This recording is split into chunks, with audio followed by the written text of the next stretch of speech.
They came after sunset in the still air when the house of the dead had fallen silent. A knock on the door by a figure in rags, carrying nothing but hollow hunger. For a few coins and a simple meal, they would take away the sins of the departed. Not through prayer and not by a priest. The souls of the dead would be consumed into the soul of another person, transferring their sins and cleansing their spirit. This is the story of the Sin Eater. From the 17th to the 19th centuries, life in rural Britain was harsh and uncertain, especially in the Welsh marches, and death was never far away. Disease swept through villages, childbirth claimed mothers, and accidents were at every corner. When a soul departed, families often faced the impossible, to ensure the dead found peace and to absolve their souls of their sins. But what would happen if there was no priest near, or the family were too poor to pay him? In these desperate moments, a sin eater might be summoned.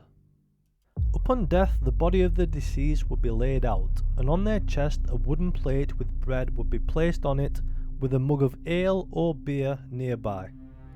The sin eater would arrive, kneel on the ground beside the body, muttering prayers, chants, or simple incantations, and bite by bite they would consume the bread and wash it down with the ale provided.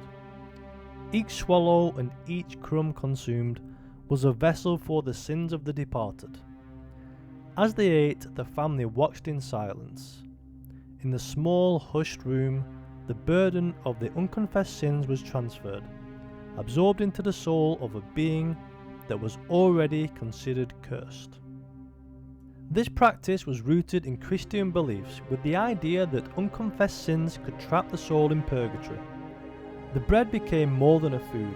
It was that which absorbed the spiritual corruptions of the departed, and the sin eater was the person that carried those burdens. Across the world, cultures have sought similar outlets for spiritual contamination. In the Kingdom of Israel, goats bore the sins of the people into the wilderness, while the Aztecs offered human sacrifices to appease the gods and cleanse the community. So who were these men and women? Often the very poorest of society, widows, outcasts, former criminals or drunkards, scraping together a living on the fringes of the village.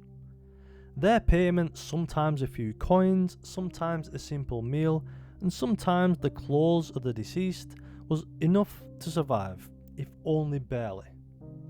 The people of the village kept their distance.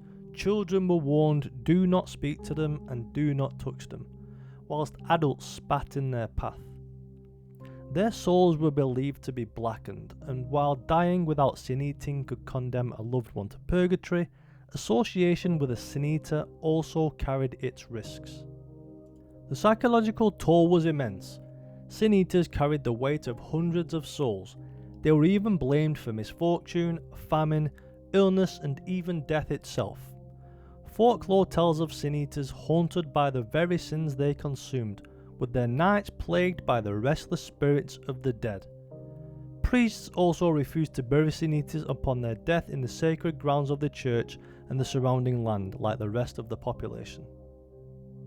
One of the earliest written records, written some years after, appears in Wales around 1680, where a biographer named John Aubrey described sin eaters in Hereford, which is on the English and Welsh border, as eerie with a marginal role in society. The quote explains, in the county of Brecon around 1640, Mr. Gwyn, the minister, could not hinder the performing of this ancient custom, explaining to us that the local minister named Mr. Gwyn had tried to stop these rituals, but the villagers went ahead with them regardless. This also tells us that the church disapproved of the practice, viewing it as pagan or superstitious, but these folk customs still held strong influence in rural areas. By the 20th century, the practice had largely faded into folklore. Do any modern practices echo this ancient tradition? With the weight still of our moral debts, perhaps the idea of a willing scapegoat with someone to take our burdens for a price is never entirely gone. The sin eater is, in a sense, a folk echo of Christianity, where Christ is described as the Lamb of God who takes away the sins of the world. But they were not divine, but human, and not pure, but desperate. Even in the 1600s, the Sin Eater embodied a distorted reflection of the Eucharist. This is also why priests hated the practice. It rivaled the Church's monopoly on forgiveness. We all carry things we wish we could undo, spoken words or moments of regret. The people of 17th century Wales had a name for the one who could lift that weight, taking on their guilt so they could sleep in peace. Maybe that is why the idea of the Sin Eater still haunts us, because deep down, none of us are free from the need to be forgiven. Thanks for watching. If you enjoyed the video, please like and subscribe for similar content, and I'll see you soon.